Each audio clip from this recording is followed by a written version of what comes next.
question this very same issue. And I hope you're not, but you might be, and I bring this to your attention just in case. I yield back my time. Mr. From Washington. I move to strike the requisite number of words. Gentleman's recognized for 5 minutes. I have had a chance to talk to the distinguished chairman of the Defense Subcommittee, Mr. Young of Florida, about this issue. And I can tell you, based on long experience, that no one cares more about our wounded warriors, but also those who have lost their life and who are coming home for the last time. And I think that the way the Department of Defense handles this is appropriate. They're trying to get these bodies back to the parents or the family as expeditiously as possible. And obviously, Congress doesn't tell them how to do this. Obviously, we fund it. We fund that program. But I just appreciate Mr. Young's history of concern about our troops. And I know that he stood up to a journalist, as most of us have had to do from time to time, who think they know all the answers but have not gotten all the information. And as was suggested, this is the decisions about how to do this from Dover to the home are made by the Department of Defense.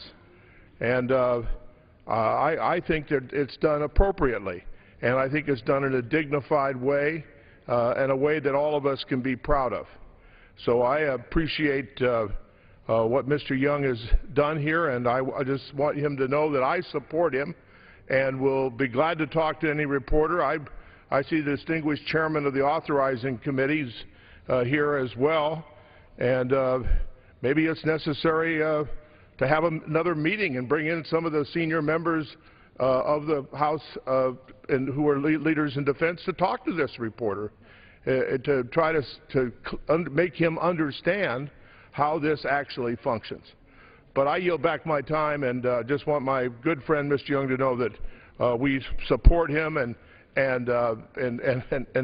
this is not something that he has day-to-day responsibility for, and should not be blamed in any way. And we just know that, again, that he and his wife Beverly have been such great supporters of the troops, and to have any insinuation here is just not appropriate. And I yield back my time. Gentleman from Washington yields back his time. What purpose does the gentleman from California? Mr. Chairman, I move to strike the last word. Gentleman's recognized for 5 minutes. Mr. Chairman, I rise with great pride to stand with Chairman Young to reaffirm my commitment and the commitment of the members of the Armed Services Committee to the dignified and respectful transportation of the remains of our war casualties to their final resting place. The current process of airlifting our fallen warriors was initiated by the Committee on Armed Services and legislated in 2006, following a series of unfortunate cases where the transfer of remains simply did not meet the high standard that the people of our nation demanded. As awareness grew, it was very quickly clear that the routine treatment of our warriors on their return home was not meeting the expectations of families and communities across the nation. Without this law, the Department of Defense would be required to transport by cheapest means. In other words, to transport remains without an escort in the cargo hold of commercial airliners with the suitcases and FedEx packages. No one wants to see that. That is not how the American people wish to treat those that have made the ultimate sacrifice on our behalf. The soul of a nation can be measured by its commitment to honor those who have sacrificed all to defend that nation. If a nation takes the bookkeeper's approach to measuring that commitment, then in this nation's case, the cost of Arlington, of all the national cemeteries, of the cemeteries within that we maintain overseas, of the efforts made to account for our war dead and missing is too high. When it comes to upholding traditions so intrinsically linked to the values treasured by the American people, our nation will never be accused of possessing a bookkeeper's mentality. There's only one standard for the treatment of our fallen heroes, and the American people will demand that the standard will be met in the most dignified and respectful manner possible. I commend the gentleman from Florida for taking a moment to reaffirm the commitment of the Congress and the American people on this important issue. I cannot understand anyone that would challenge him on his devotion to our service people. He and his wife both have dedicated the ultimate measure to seeing that our service people are given the respect and the things that they need. I don't know anyone that's visited the hospital more who have really cared about our people. And I commend the chairman for this, for his devotion to those who wear the uniform, and I yield back the balance of my time. The gentleman from California yields back his time. Who seeks recognition? The gentleman from California is recognized for 5 minutes.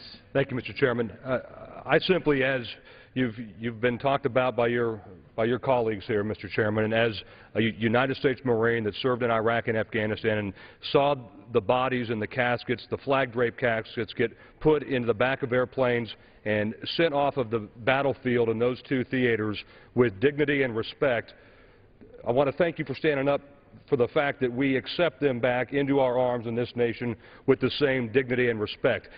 And I would like to go a little bit further. Beyond saying this isn't Congress's job, if it wasn't for Congress, the bodies of our dead military men and women that come back to this nation would be in the cargo holds of commercial airliners, and as the moms and dads watch their sons and daughters get forklifted off a commercial airline cargo hold and set on the ground with no military escort, with no flag-draped coffin, that is what we should be ashamed of.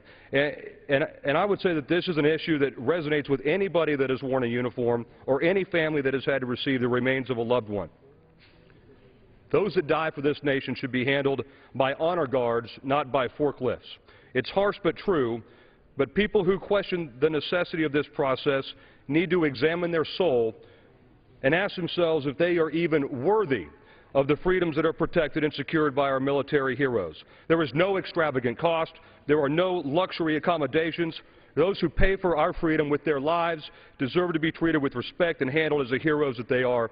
There's plenty of places in the defense budget where we can find savings, but the idea that someone would suggest the way we treat our war dead is a waste of money and resources should be ashamed, and they should not bring that up to any more representatives in the future. I again want to thank Chairman Young for his extraordinary service and the way that he honors our wounded and our KIAs. I yield back the balance of my time. The gentleman from California yields back his time. Who seeks recognition?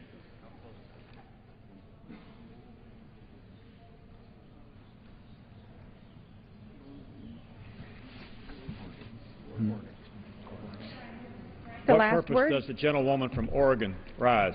Thank you, Mr. Chair. I move to strike the last word and engage in a colloquy with Chairman Young and Ranking Member Dix. The gentlewoman is recognized for 5 minutes.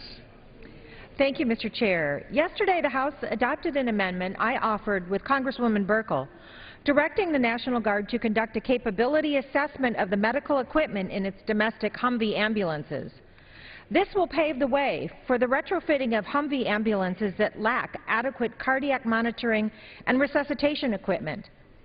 As we know, the National Guard's mission includes responding to terrorist attacks, homeland security emergencies, natural disasters, and providing defense support to civil authorities.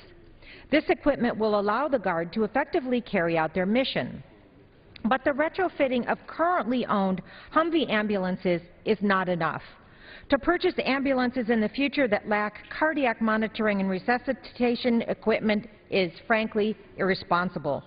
Mr. Chair and Mr. Ranking Member, the Adjutant Generals in 8 different states, including Washington, New York, and my home state of Oregon, have indicated that this equipment is necessary to their mission and could make the difference between life and death in an emergency situation. Mr. Chair and Mr. Ranking Member, both Congresswoman Buerkle and I appreciate your support for our amendment yesterday and your commitment to all who serve in our nation's National Guard. Congresswoman Buerkle and I had another amendment to ensure that this important life-saving equipment would be included in Humvee ambulances purchased for the Guard in the future. In lieu of that amendment, I ask, will you work with Ms. Buerkle and me to ensure that future Humvee ambulances purchased for Guard use contain adequate cardiac monitoring and resuscitation equipment? I would be happy to yield to the distinguished chairman. I thank the gentlelady for yielding, and I thank the gentlelady for raising this issue. The attention and hard work to ensure the proper equipment of Humvee ambulances and units of our National Guard is extremely important. In today's wars, because we have these increased benefits, we have these better training, we have better medicines, we are able to move soldiers from the battlefield almost as soon as they're hurt. And lives are being saved. Troops are surviving who in previous wars would not have survived. And so the gentlelady's work is a very important part of this capability. I agree that the Humvee ambulances and National Guard units should be outfitted with proper medical equipment to effectively accomplish the assigned missions, and that any new purchases of Humvee ambulances should include the equipment necessary for mission accomplishment. The capability assessment that the National Guard will soon conduct will greatly assist this effort, and I thank the gentlelady for her advocacy in this extremely important issue of saving the lives of our heroes on the battlefield. Will the gentlelady yield? Yes, I will yield. Thank you. I agree with my colleague and look forward to working with you on this issue. National Guard Humvee ambulances must have the cardiac monitoring and resuscitation equipment and capabilities needed to respond to terrorist attacks, natural disasters, and homeland security emergencies. And this should be given careful thought when the Department of Defense makes future purchases. I might point out that this probably comes in other procurement Army, but also that the committee has provided $2 billion in National Guard equipment so that this money goes through and the National Guard actually gets to decide what that equipment is. So we look forward to working with you with the Army and the National Guard to see if there's an answer to this problem. And I appreciate the gentlelady yielding. Thank you, Mr. Ranking Member. I sincerely thank the Chairman and Ranking Member for their attention, cooperation, and willingness to work on and address this very important issue. I yield back. Thank you, Mr. Chairman. Gentlewoman from Oregon yields back her time. Who seeks recognition? What purpose does the gentleman from Virginia rise? Mr. Chairman, I have an amendment at the desk. Clerk will report the amendment. Amendment offered by Mr. Moran of Virginia. At the end of the bill, before the short title, insert the following section. None of the funds made available by this act may be used to enter into a contract, memorandum of understanding, or cooperative agreement with, make a grant to, or provide a loan or loan guarantee to Razo Borough Nexport. The gentleman from Virginia, Mr. Moran, is recognized for 5 minutes. Thank you, Mr. Chairman. Mr. Chairman, this amendment is about what is happening in Syria. It's happening today as we speak. It began as peaceful demonstrations against a non-representative government, but it quickly became violent when Bashar al-Assad chose the path of violence over an inclusionary government. And since the uprising began in March of last year, at least 16,000 Syrians have been killed. Countless thousands have been seriously injured, and at least 200,000 people have been displaced. In neighborhoods like Homs, as well as in defenseless refugee camps, women and children are being attacked, sexually assaulted, summarily executed. Accused civilian sympathizers are being brutally tortured, and I won't go into the manner in which they're torturing them with all the acid burns and sexual assaults and so on. The fact is The country's violence is only going to get worse. We read what happened yesterday when some of President Assad's closest military advisors, including the Minister of Defense, were assassinated right in Damascus. But as the unrest spreads, as all this violence continues, the international community has had to sit on the sidelines, unable to take action because of Russian opposition at the United Nations, Mr. Chairman. And perhaps one reason the Russians oppose more forceful steps against Syria is because they are the regime's principal weapons supplier. They have a vested economic interest. That's why they won't cooperate with the rest of the international community. Just last year, Moscow sold Damascus $1 billion in arms. And in particular, a Russian state-owned firm named Rosoboronexport has provided Assad's regime with mortars, sniper rifles, attack helicopters, even recently agreed to provide advanced fighter jets. Now, in a recent letter from the Pentagon to the Congress, the Pentagon wrote that there is evidence that this Rosoboronexport's firm has their arms are being used to kill the civilians in Syria. We know that. But as we speak, more Russian arms, including refurbished helicopters, are steaming towards Syria on a ship. Now, I raise this ongoing humanitarian disaster in Syria and the role of this particular Russian firm in it because the U.S. government has substantial business dealings with Rosoboronexport, and that makes us in some ways complicit in what is happening. To date, the Department of Defense has purchased 23 Mi-17 helicopters from Rosoboronexport for use by the Afghan National Security Forces. And just this past weekend, DoD agreed to purchase 10 more, which will not be delivered until 2016, 2 years after we have left Afghanistan. Now, I don't know about you, but I'm nervous about how those helicopters might be used 2 years after we've already left the country, who they're going to be used by and who they're going to be used against. Now, even more distressing is that DoD is buying these helicopters for our Afghan allies from Syria's main arms supplier through a no-bid contract. It's an earmark for the Russians, no less. There's never been competition for supplying rotorcraft for the Afghan National Security Forces, and if there had been, our American firms would have won it. Mr. Chairman, I should think it's troubling to all of us that we are purchasing helicopters from a Russian firm that is directly complicit in the deaths of thousands of innocent Syrian men, women, and children. This has got to stop.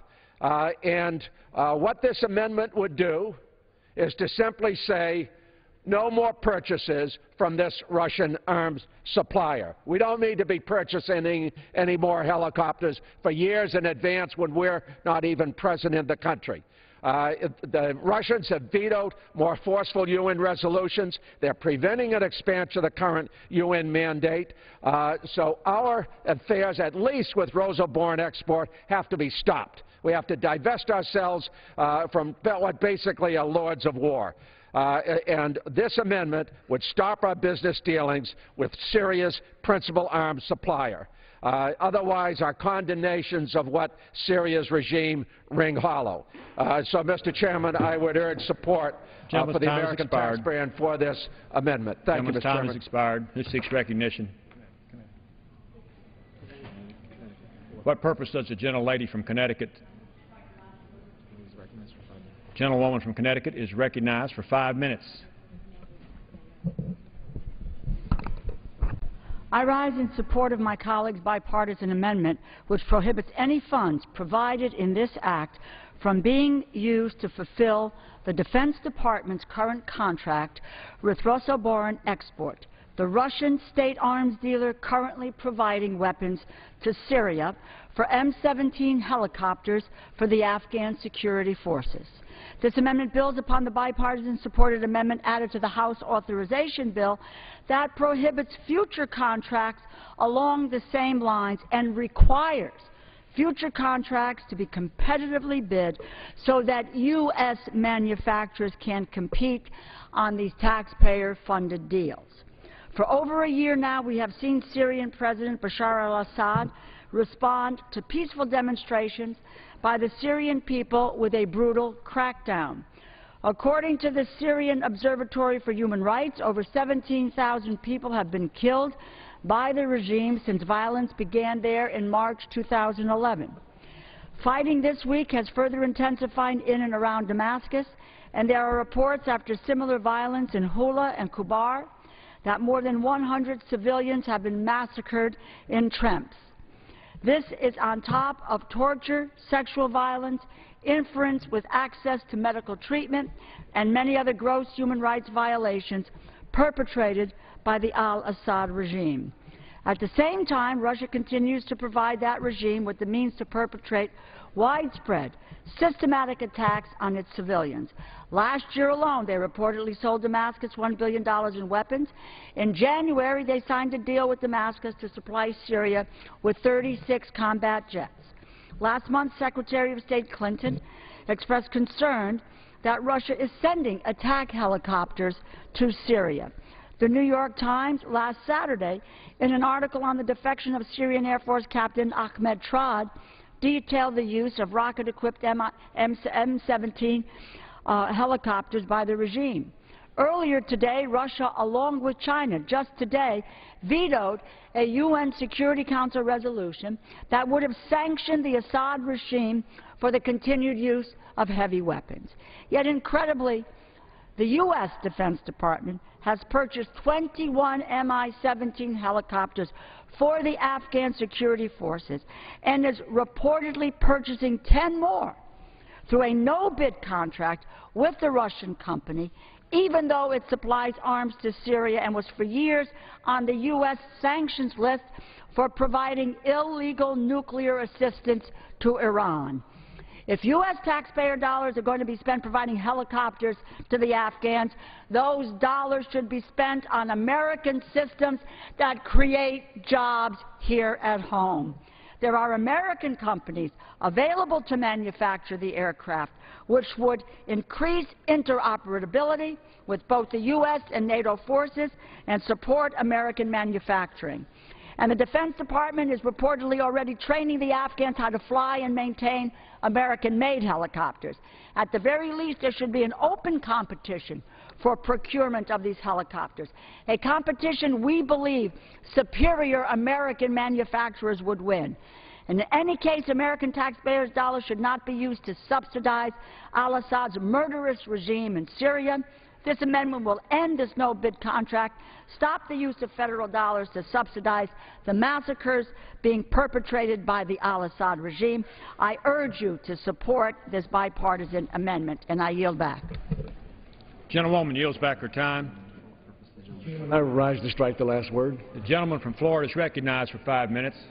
Mr. Chairman, I've had the opportunity to discuss this amendment numerous times with Mr. Moran and with our colleagues on the Armed Services Committee, and I would like to say that I am here to support this amendment. However, I would like to engage Mr. Moran and ask if he would be willing to, as we move forward, I know we can't do it here on the floor today, to include a national security waiver in this language. When we get the conference, as we move, as this goes through the process, if the gentleman would have any difficulty supporting us in that effort to get a national security waiver. Mr. Chairman, and I want to thank you, first of all, for your support of this amendment as well as your leadership of this committee. I think this is an excellent idea. Perhaps if we were to get into conference with the Senate on this bill, which I expect we will, we could add that national security waiver at that time, and thus we would not be compromising things that don't need to be discussed on the floor. But I think that's an excellent suggestion, and I appreciate the gentleman's deference to concerns that HASC might have. But with that, I do appreciate the very distinguished chairman's support. Thank you. Well, I thank the gentleman very much, and I do support this amendment. I do. Gentleman from Washington. Amendment as well, and I appreciate the work of my friend and colleague from Virginia, Mr. Moran, and Congresswoman Rosa DeLauro on this issue. There are some reasons why these M-17 helicopters are sold to the Afghans. This is not just a blunder. It's because of the altitude in the country. So there is a legitimate national security issue here that has to be addressed. And I think we do have helicopters, maybe not Blackhawks, but CH-47s that can go to a higher altitude. I don't know how much more expensive they are or anything about it, but I just want to point that out because I don't want people to have the impression that they just did this maliciously. There were some legitimate reasons for this, and I yield back. Gentleman yields back. I yield back my time. I move to strike the requisite number of words, and I yield to the gentleman. Gentleman from Virginia. Thank you, Mr. Chairman. And I very much thank my good friend and colleague, the ranking member of the committee. And that is an important point to make. The Pentagon not only has to be concerned about the operability in Afghanistan, which is quite different than very unique, plus the Afghans need helicopters that they can maintain after we leave. And they are used to maintaining Russian helicopters during the occupation. They learned that. I understand they're easier to maintain than some of ours. But notwithstanding that, I think the gentleman would agree that there is reason for some apprehension after we've left the country to continue to be supplying these helicopters. And there ought to be a competition. Yeah. I mean, there's no reason that this should be sole source. There should be an opportunity for American contractors to compete. And one thing we're going to have to work on is logistics and their ability to handle equipment. That's a very weak point right now with the Afghan military. So, the other point, if the gentleman would further yield, of course, is this firm is not someone we ought to be dealing with unless we absolutely have to. Yeah. These are people that have violated our concerns about providing nuclear capacity to Iran. They've been cited about that. They're supplying $1 billion of arms to Assad, and it's principal reason, I suspect, because it's a state-owned firm, that Russia won't comply with the rest of the world. And so it does need to be seen in that context as well to send this kind of a message. It's not a message I'm necessarily sending to the Pentagon. It's a message we're trying to send to Russia. Let's get on board. And so, and in that respect, I am totally supportive of what the gentleman is trying to accomplish. And I yield back my time. Gentleman yields back his time. What purpose does the gentleman from Minnesota seek recognition? Do you want to complete this amendment first? Okay. Speaking of this. I was going to. I'll be quick. To strike the last word on this. Gentleman's recognized for 5 minutes. First of all, Mr. Speaker, I'm very pleased to see that there's broad bipartisan agreement on this issue. It's always a great benefit when we can work things out, and occasionally we do, just as we've just seen, so that's a good thing. But I do have an obligation to speak up for constituents of my own on this issue, and Mr. Speaker, I have to say on the record that there have been more than 17,000 people killed in Syria over the last 14 months, that when a nonviolent uprising began in response to Bashar al-Assad's brutal torture and murder of teenage kids in the city of Daraa. Violence against civilians has escalated rapidly in months, and there have been large massacres in villages of Hula, Kuber, and possibly Tremsa.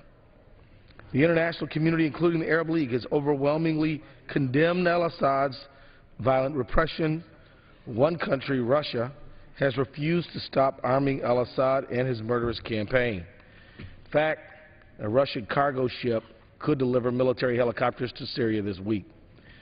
The Rosobaron export is a Russian weapons arms dealer arming the al-Assad regime, and there is substantial evidence that al-Assad is using weapons from the Rosobaron export against innocent civilians in Syria. I was surprised to learn that our own government is buying Russian-made helicopters in Rosobaron export.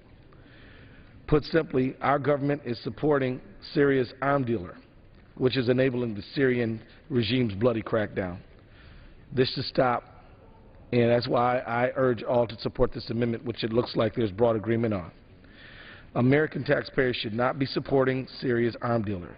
If the military wants to buy helicopters, it should buy American ones and create jobs here, not at home, not in Russia. Our amendment does the right thing. It ends the U.S. purchases from Roxborough, the Rosobaron export, and I'm proud that it has a strong bipartisan support, and I urge all of my colleagues to support it. I yield back. Gentleman yields back his time. The question is on the amendment offered by the gentleman from Virginia, Mr. Moran. Those in favor say aye. Those opposed, no. In the opinion of the chair, the ayes have it. The amendment is agreed to. Mr. Chairman, I would request a recorded vote on that. Pursuant to Clause 6 of Rule 18, further proceedings on the amendment offered by the gentleman from Virginia will be postponed.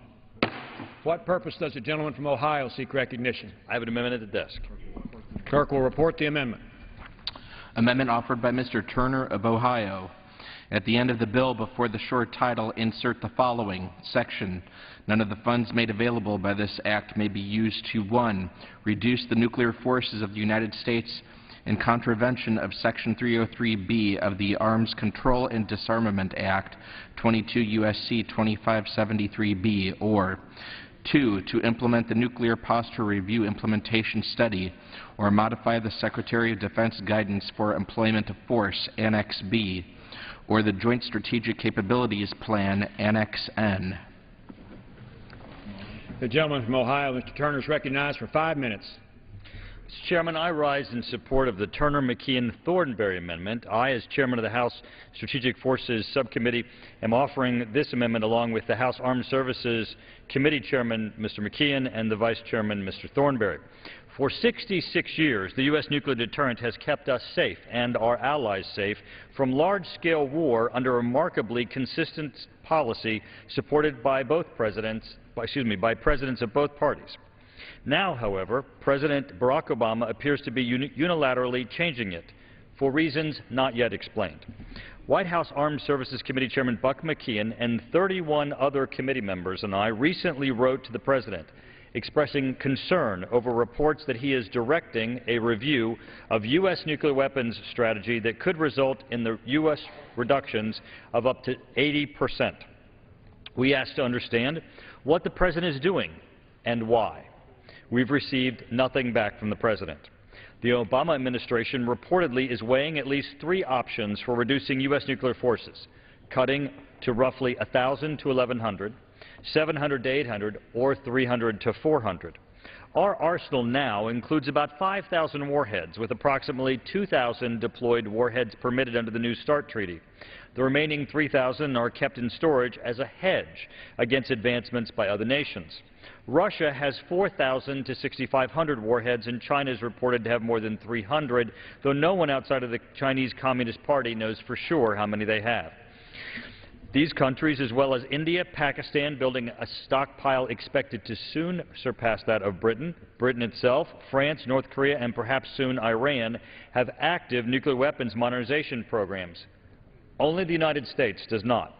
Now the President may soon seek to have the U.S. make the deepest reductions in its nuclear forces in history. The new strategic review could be on the President's desk within the next month. It is unclear whether he expects the cuts to be unilateral or within the framework of a treaty with Russia or China and others. At least one of the President's senior advisors has suggested that these reductions could be unilateral. It's worth noting that the impetus for this review is outside the norm. It is unexplainable. Traditionally, a President has directed his military advisors to determine chiefly what level of our nuclear forces is needed to deter a potential adversary from attacking us or our allies.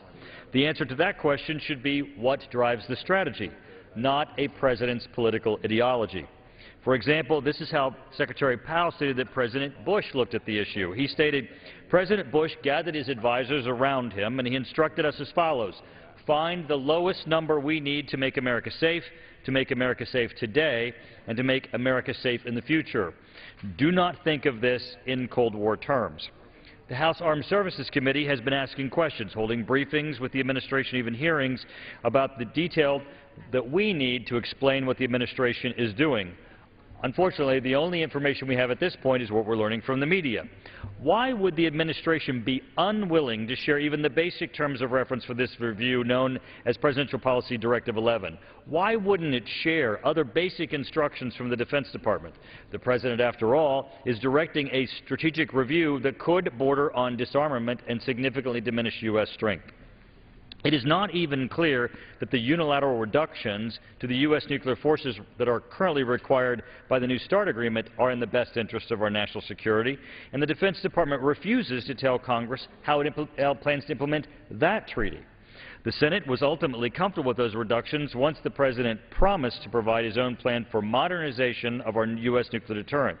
The President's most recent budget, however, abandons the nuclear modernization funding that he promised. Case in point is the Chemical and Metallurgy Research Replacement Nuclear Facility, the construction of which the President pledged a little more than a year ago to accelerate, and which in this year's budget he deferred for 5 years, which basically means that this project will be canceled. Thus, the President leaves the United States with virtually no military significant plutonium pit production capacity, which other nuclear weapon states still possess, and he wants to seek steep new reductions in the U.S. nuclear forces. This can only be described as a bait-and-switch strategy. Any further reductions must be met with ample justification for how U.S. nuclear security will be enhanced. Simply saying that the U.S. should reduce the roles and numbers of its nuclear weapons is nothing more than putting hope in place as our strategy. Our military leaders share these sentiments. General Chilton, in talking about the number of warheads that we currently have, said, quote, "The arsenal that we have is exactly what is needed to provide the deterrent." Clearly, any further reductions will undermine the deterrent that has kept our country safe. Our nuclear weapons provide for the safety of this nation and our allies around the globe. A number of countries with the capability and resources to do so have not pursued this. We ask for support for this in Ronald Reagan's Peace Through Strength.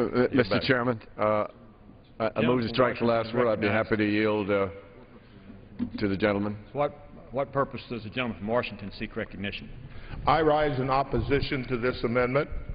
As you know, the New START Strategic Arms Reduction Treaty is a nuclear arms reduction treaty between the United States and Russia. On December 22, 2010, the Senate increased our national security by providing its advice and consent to ratification of the New START treaty with Russia. With the New START, the United States and Russia will have another important element supporting our reset relationship and expanding our bilateral cooperation on a wide range of issues.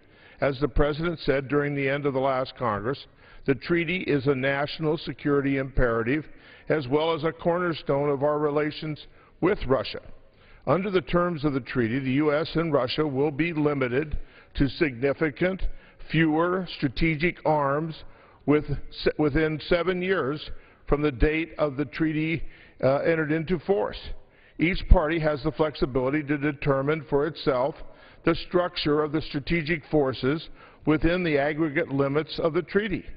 We should carry out our commitment to the New START treaty and not restrict our country's obligation to implement it. I urge my colleagues to oppose the amendment. I would say to the gentleman, if there is one thing, and I stand here as a member of this subcommittee for 34 years, that we can reduce, it's strategic weapons. We have never used one except in Hiroshima and Nagasaki. And we can have a credible deterrent with a much smaller force. In fact, I agree with General Cartwright that we could use our strategic ballistic missile submarines and our long-range bombers, the B-2s, and hopefully a new bomber, and reduce dramatically the number of land-based ICBMs. I mean, we simply don't need all, and we can't afford to have this, continue to produce all of these nuclear weapons that will more than likely never be used. They're a good deterrent, and they have been an effective deterrent. Thank God for that. But the Cold War is over, and we are in a position today where we must reduce the size of our nuclear weapons force. And I yield to the gentleman. I've been here a long time. I went through all the arms control debates, and I know something about this subject. Well, sir, thank you for yielding me time, and I know you certainly do know about this topic, which is why I know that you also know that we use our nuclear deterrent every day. While we stand on this floor and speak with the freedoms that we have, our nuclear deterrent keeps us safe. Abandoning our nuclear deterrent would not make us safe. And Okay, what we don't want... regaining my time just for a second. The most important thing, frankly, you know, I worked to convert the B-2 bomber from a nuclear weapon carrier to a conventional carrier. You know why a conventional bomber is, I think, more of a deterrent than a nuclear bomber? Because a conventional bomber, you can use the bombs. You can go in and with the JDAMs that we put on those bombers, in one sortie, you can take out 16 targets. And that is real deterrence. And that is having a conventional force that's usable. Nuclear weapons are not going to be used. And that's why we can have, both sides can have a much smaller force. We can bring the number of nuclear weapons down. I mean, at some point it becomes ridiculous to have that many warheads when there aren't that many targets. And we're not going to use them. So I know the gentleman's all wrought up about this and protecting our great deterrent, which has been a very valuable thing to our national security. But I got to tell you, if there's one thing that we can reduce by agreement with the Russians, it is nuclear weapons. And I yield back the balance. I yield to the gentleman again if he wants to say anything else. Thank you. To respond to the gentleman, again, our nuclear deterrent is used every day. Every day it keeps us safe because it ensures that our country... This is my time. The time that I'm speaking is my time. You yielded me some and then kept your own. The reality is this, is that our nuclear deterrent is used every day, and when you say that nuclear weapons won't be used, you can only say that with respect to our heart, the heart of this country that wants to make certain that freedom is safe and our allies are safe. We can't say that for others. Iran and North Korea are pursuing nuclear weapons not because they just want the increased power. They want that technology. They want that ability to have weapons of mass destruction. Okay, I take my time back. The gentleman's time has expired. I ask for unanimous consent for 1 additional minute. I thought I got my time from you. Is there objection? Without objection, 1 minute. You don't need thousands of these things. A couple hundred, frankly, could take out Iran and almost any country you can imagine. So, again, we can't afford to do everything. We are in an era where we're dealing with terrorists, and we need to have forces special forces that can be utilized. We need to have these very effective drones. We need to look at the threats that are out there today and equip our military accordingly. So I would just say, I think this amendment it gets in the middle of this is not our responsibility. The Senate handles advice and consent on treaties. We should stay out of this. And I think, in my judgment, this amendment is unnecessary. The gentleman's time has expired. The gentleman from New Jersey. Mr. Chairman, I move to strike the last word. We support the amendment, and I yield to Chairman Turner. The gentleman from New Jersey is recognized. And appreciate his work in that on behalf of the Appropriations Committee. The gentleman from New Jersey is recognized for 5 minutes. He yields to the gentleman from Ohio. Thank you. And I thank the gentleman from New Jersey and Mr. Frelinghuysen for his work on this on the appropriations side. This is an important issue, and this really goes to the heart of our national security. My amendment does nothing, by the way, to prohibit the implementation of New START. But the thing that's important here, there are those who talk about non-proliferation, and I think we are all wanting nuclear weapons to be restricted and to stop their growth. But there's a difference between nonproliferation and the disarmament of the United States. Only the United States is reducing our nuclear weapons. In New START, Russia wasn't required to reduce at all. Only the United States reduced. You have India, you have Pakistan, you have Iran and North Korea. North Korea already a recognized nuclear weapons state, Iran seeking nuclear weapons, and both of those nations seeking ICBM technology for the purposes of placing the United States at risk. Secretary Gates, upon his departure, was saying that North Korea is becoming an absolute threat to mainland the United States with its nuclear weapons and its ICBM technology. We can only be confident that others will not use nuclear weapons to the extent that we can stand strong as a nuclear weapons state. That needs to be derived from what is the threat and the number of weapons to ensure that we have both survivability and the ability to place their assets and their nations at risk. A couple of hundred, and to all due respect to the ranking member, is based upon no science whatsoever. I mean, the science of this, there is, our commander of U.S. Strategic Command, General Chilton, who's been through this science, who's charged with keeping the United States safe, said that the arsenal that we have is exactly what is needed today to provide the deterrent. Our concern is that the President, on his road to zero, has made it clear that even though he'll have no effect on reducing the nuclear weapons arsenals of other nations, that he would move to unilaterally reduce ours. That's why we're on this floor, not as the Senate, but as the House, to say we're going to restrict funding to prevent the President unilaterally disarming us.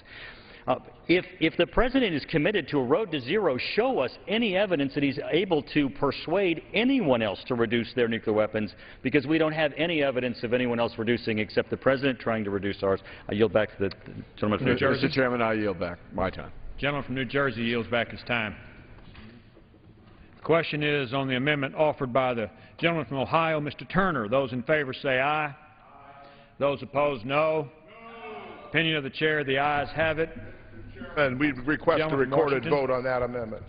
Pursuant to Clause 6 of Rule 18, further proceedings on the amendment offered by the gentleman from Ohio will be postponed. What purpose does the gentleman from California seek recognition? The gentleman is recognized for 5 minutes. Thank you. Let me begin by thanking Chairman Young and Ranking Member Dix for their continued leadership on this bill, and it's a very important piece of legislation. Mr. Chairman, yesterday Representative Bach and I offered an amendment that directs $10 million from the Defense-wide Operations and Management account and moves it to the Strategic Environmental Research Program and the Environmental Security Technology Program certificate. These funds would provide the research and development programs additional resources for competitive grants that allow our communities to provide clean water. It's critical that Congress support DoD efforts to develop innovative solutions that use the best technology available to use for us for problems like perchlorate contamination and use in my district and with other areas throughout California. Perchlorate is a chemical used to produce explosives that, when found in groundwater, can be harmful to women, children, and the elderly. In fact, 1/4 of the Inland Empire aquifer, including basins from surrounding counties, contain high concentrations of perchlorate. Just this week, the U.S. Geological Survey released findings from a statewide assessment of groundwater quality that high levels of perchlorate were discovered in 11% of the wells and moderate concentration in 50% of the wells, that is, statewide, Mr. Chairman.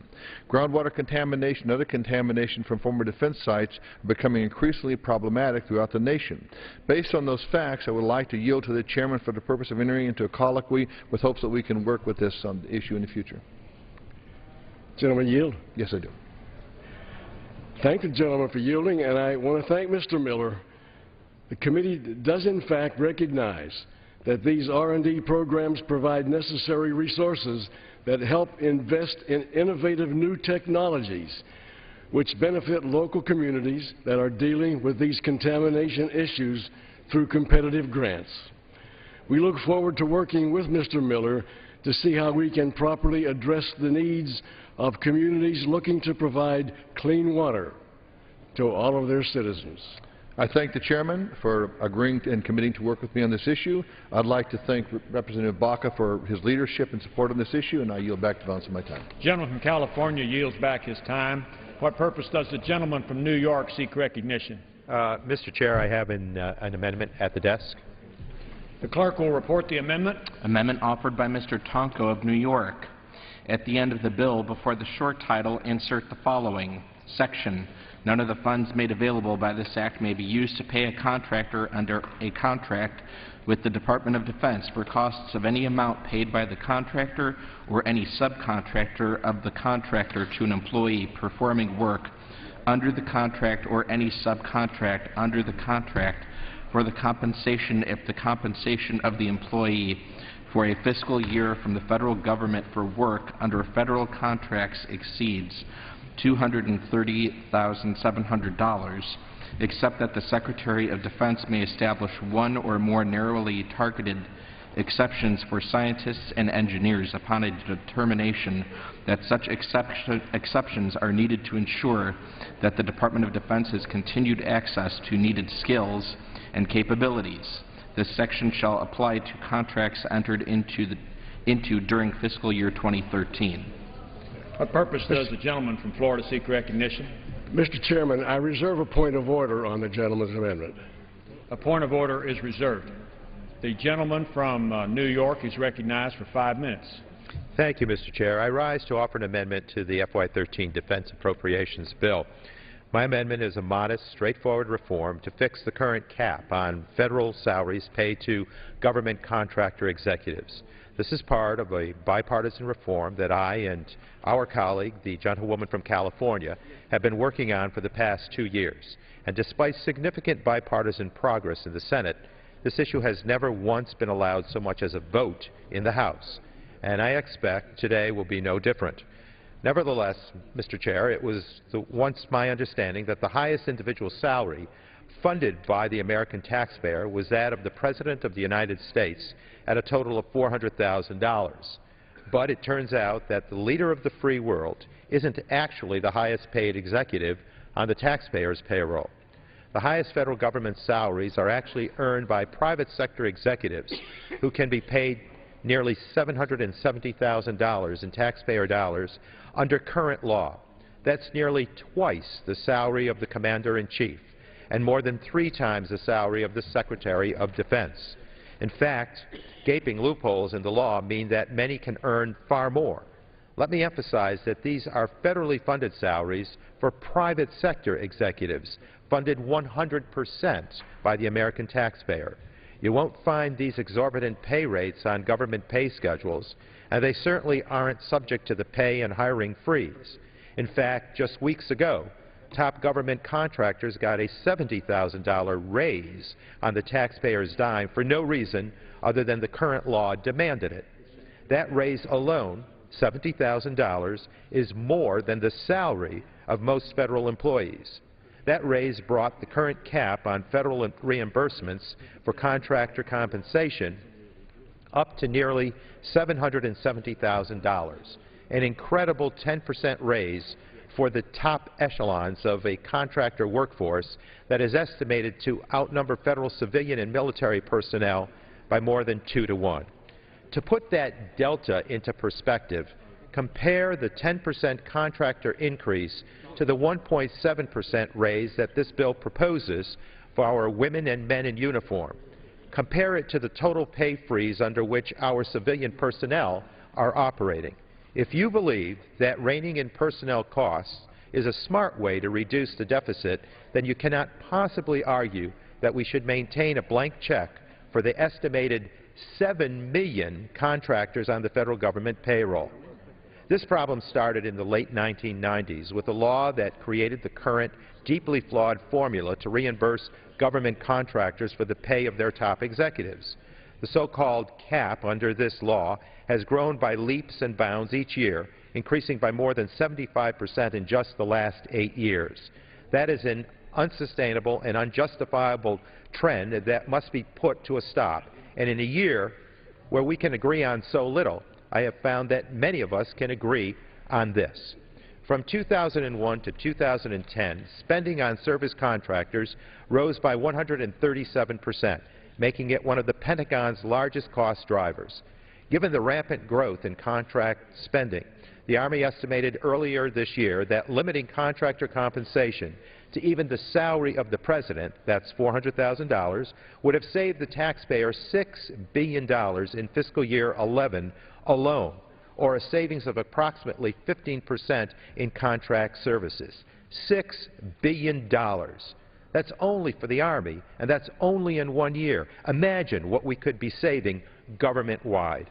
Our amendment is a modest, bipartisan proposal that reins in the most excessive government salaries by revising the cap to a set level of $230,700, or the salary of the Vice President of the United States. The cap would apply to all defense contractors and subcontractors. However, it also reaffirms the authority of the Secretary of Defense to create exceptions to the cap in certain circumstances. This authority was established in last year's defense authorization to preserve flexibility for our military in maintaining access to individuals, particularly scientists and engineers, who possess unique skills and capabilities critical to the United States national security. To reiterate, this amendment does not grant new authority to the Secretary of Defense. It is not legislating in an appropriations bill. It merely reaffirms the current authority of the Secretary codified in Title X. To be clear, this amendment deals exclusively with taxpayer dollars spent to reimburse contractors. Private firms are welcome to pay their executives and their employees. His time has expired. Norm, may I? Yep. An extra 30 Mr. seconds. Chairman. Gentleman from Florida, what purpose do you seek recognition? Mr. Chairman, I make a point of order against the amendment because it proposes to change existing law and constitutes legislation in an appropriations bill and therefore violates Clause 2 of Rule 21. The rule states in pertinent part, an amendment to a general appropriations bill shall not be in order if changing existing law. The amendment changes the application of existing law, and I ask for a ruling from the chair. Does any member wish to be heard on the point of order? The last word. The gentlelady will suspend. You've got to speak to the point of order now. Does anyone wish to speak on the point of order?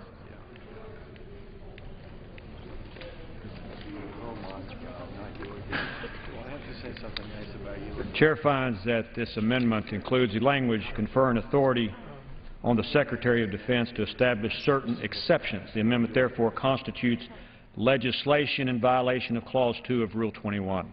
The point of order is sustained and the amendment is not in order. What purpose does the gentlewoman from California seek recognition? Mr. Chairman, I wish to strike the last word. The gentlewoman is recognized for 5 minutes. Thank you, Mr. Chairman.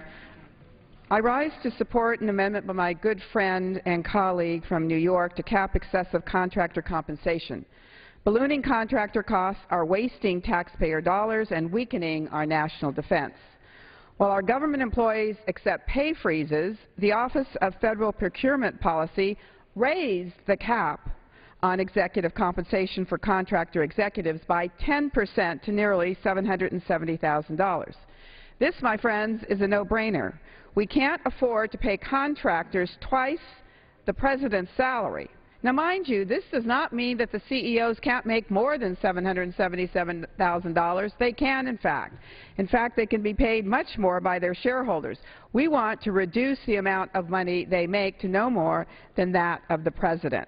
Throughout this budget process, defense contractor CEOs have threatened to fire people if they do not get what they want through the suspension of sequestration, saying that they can't afford to continue their operations unless the Department of Defense is spared from the chopping block. But if you look at the Forbes magazine list of the top compensated CEOs, you see that it is the taxpayers who can't afford them. The federal government's top contractors make anywhere from $5 to $56 million each year. While these costs are not all coming directly from the Treasury, we contribute nonetheless in cost overruns and single-source contracts that make them all too big to fail. Last year, we passed language that capped some of their compensation but excluded scientists and engineers from these caps because we were worried that we would not be able to get the talent we need. But when you think about it, this argument is ludicrous. The U.S. government isn't their only client, but we're expected to pay the whole cost for the talent they need to win contracts with us. The Senate agrees. The Armed Services Committee unanimously passed a bill that would include this cap on contractor compensation. Unanimously means it was bipartisan. What we're asking contractors to accept is the same salary as the Vice President isn't unfair or unprecedented. It's time that we stop asking taxpayers to pay excessive contractor compensation. I yield back. Gentlewoman yields back her time. Who seeks recognition? Does the gentleman from Colorado rise? Mr. Speaker, I have an amendment on the desk. Clerk will report the amendment. Amendment number 18, printed in the Congressional Record, offered by Mr. Kaufman of Colorado. The gentleman is recognized for 5 minutes on his amendment. Thank you, Mr. Speaker. The Cold War ended more than 2 decades ago, and the Iron Curtain and the Soviet Union no longer exist. While the United States is spending 4.7% of our economy on defense, only 4 out of 28 of our NATO allies are spending even 2% of their economy on defense. Our allies in Europe have drastically reduced their national defense spending because they take for granted that the United States will continue to be the guarantor of their security. Now it is time for our NATO allies to provide more of their own security and not be so reliant upon the United States. We face difficult budget challenges here at home. The resources that we are currently spending on maintaining a military presence in Europe are needed to meet much more significant security challenges elsewhere. The Pentagon has recently stated that the American military presence in Europe is a diminishing priority and has proposed removing 2 combat brigade teams in fiscal year 2013. This bipartisan limiting amendment to the Defense Appropriations Bill will force the Department of Defense to follow through with withdrawing 2 brigade combat teams from Europe, and will deny the ability for the Pentagon to reverse this decision later. Mr. Speaker, I yield the balance of my time to Mr. Blumenauer from Oregon. The gentleman from Oregon is recognized. I appreciate the gentleman's courtesy, as I appreciate him bringing this amendment to the floor. I think it's telling